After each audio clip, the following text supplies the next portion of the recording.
سلام سلام لكم أهوي وعتي بيت سواء لسان جئز وأفكار يعني لسان جئز انقوا لو على قدوس جورجيس بسلام وإنا أصحاكم يزيز أقرب لكم بأنت أفويت كهال تناقروا بلسان جئز زيون وإتو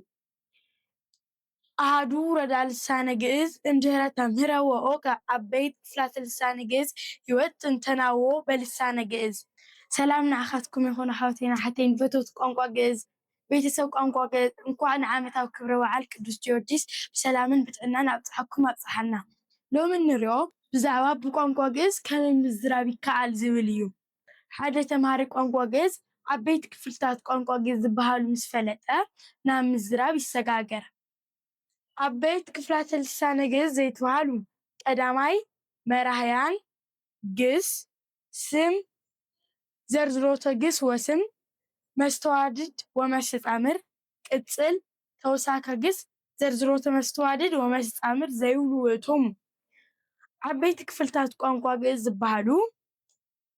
መራሕያን ክንዲ ስማት ግስ ግስ ስም ስም ዘርዝሮተ ግስ ወስም ናይ ግስን ስምን ዝርዝር መስተዋድድ ወመስተጻምር መስተዋድድን መስተጻምርን ቅጽል ቅጽል ተውሳከ ግስ ዝርዝር ናይ መስተዋድድን መስተጻምርን ዝብሉ እዮም እዞም ካብ ቀዳማይ ክሳብ ራብዓይ ዘለዉ ኣብ ዝሓለፈ ዝረኣናዮም ስለ ዝኾኑ ሎሚ ንሪኦ ሓምሻይ መስተዋድድ ወመስተጻምር ዝብል እዩ መስተዋድድ ወመስተጻምር ሃ መስተዋድድ መስተዋድድን መስተጻምርን ሃ መስተዋድድ ኣብ ቋንቋ ግእዝ መስተዋድድ ዝበሃሉ ቃላት ስም ምስ ስም ወይ ድማ ስም ምስ ግስ ዘተኣሳስሩ ኮይኖም ዝምድንኦም እውን ዝገልጹ እዮም መስተዋድዳን ልሳነ ግእዝ ልጹቃን ኢልጹቃን ወምክባውያን መስተዋድዳን ተባሂሎም ሃበ ሰለስቱ ይትከፈሉ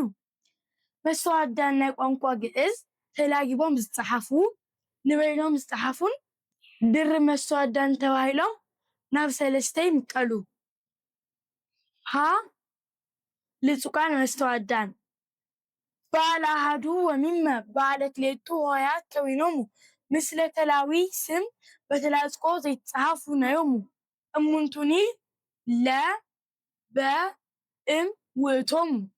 ሃ ተላጊቦም ዝጸሓፉ መስተዋድዳን በዓል ሓደ ወይ ድማ በዓል ክልተ ሆሄያት ኮይኖም ምስቲ ስዒቡ ዝመጽእ ስም ተላጊቦም ዝጸሓፉ እዮም ንሳቶም እውን ለ በ እም ዝብሉ እዮም ለ ማለት ን ማለት እዩ በ ማለት ብ ወይ ድማ ኣብ ማለት እዩ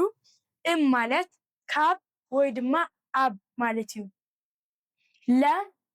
ኢልጹቃን መስተዋድዳን እሉ ቃላት መስተዋድዳን ምስለ ኣስማት ዘይትላጸቁ ናዮሙ ኢልጹቃን መስተዋድዳን ሃበ ክልኤቱ ይትከፈሉ እሙንቱኒ ቀዳማይ መስተዋድዳን ግዜ ወመካን ካልኣይ መስተዋድዳን ተዘምዶ ምክንያት ውእቶሙ ለ በይኖም ዝጸሓፉ መስተዋድዳን እዞም መስተዋድዳዊ ቃላት ምስ ኣስማት ተጣቢቆም ዘይጸሓፉ ቃላት እዮም እዚኣቶም እውን ናብ ክልተ ይኽፈሉ ንሳቶም እውን ቀዳማይ መስተዋድዳን ናይ ግዜን ቦታን ካልኣይ መስተዋድዳን ናይ ተዘምዶን ምክንያትን ዝብሉ እዮም ቀዳማይ መስተዋድዳነ ግዜ ወመካን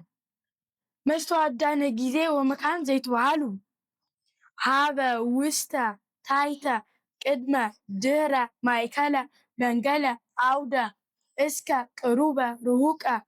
ኣንጻረ ጎረ ወዘይመስልዎሙ ውእቶሙ ቀዳማይ መስተዋድዳን ናይ ግዜን ቦታን መስተዋድዳን ናይ ግዜን ቦታን ዝበሃሉ ሃበ ናብ ውስተ ናብ ውሽጥነት ናብ ዘለዎ ናብ ማለት እዩ ታሕተ ትሕቲ ማለት እዩ ቅድመ ቅድሚ ድህረ ድሕሪ ማእከለ ማእኸል መንገለ ናብ ኣውደ ዙርያ እስከ ክሳብ ቅሩበ ቅሩብ ርሁቀ ርሑቕ ኣንጻረ ኣንጻር ወይ ድማ ፊት ንፊት ጎረ ጎረቤት ወይ ድማ ጥቓ ማለት እዩ ካልኣይ መስተዋድዳነ ተዘምዶ ወምክንያት ዘይትበሃሉ ምስለ ከመ በእንተ በይነ ዘእንበለ መጠነ ወዘይመስልዎም ውእቶሙ። ካልኣይ ናይ ተዘምዶን ምኽንያትን መስተዋድዳን ዝበሃሉ ምስለ ምስ፣ ከመ ከም፣ በእንተ ስለ ብዛዕባ፣ በይነ እዚ እውን ስለ ብዛዕባ፣ ዘእንበለ ብዘይ፣ መጠነ መጠን ዝብሉን ዝመስልዎምን እዮም። ሃ ምክባዊ መስተዋድዳን እሉ መስተዋድዳን ድማሬ ክልኤቱ መስተዋድዳን ከዊኖሙ ዘይተልውነዮሙ እምቅድመ፣ እምውስተ፣ እምታሕተ፣ እምድህረ፣ እምላዕለ፣ እምሃበ ወዘይመስልዎሙ ውእቶሙ። ሐ ድርብ መስተዋድዳን ድርብ መስተዋድዳን ዝበሃሉ ድምር ክልተ መስተዋድዳን ኮይኖም እዞም ዝስዕቡ እዮም። እምቅድመ ብቕድሚት ኣብ ቅድሚ፣ እምውሽተ ካብ ውሽጢ ኣብ ውሽጢ፣ እምታሕተ ካብ ታሕቲ ኣብ ታሕቲ፣ እምድህረ ካብ ድሕሪ ኣብ ድሕሪ፣ እምላዕለ ካብ ላዕሊ ኣብ ላዕሊ፣ እምሃበ ካብ ኣብ ማለት እዩ። በሰላም ጽንሑ አህቤዋህት ጥቀ ጥቀ ሲባክም ይትርሱ ሰብስክራይብ ላይክ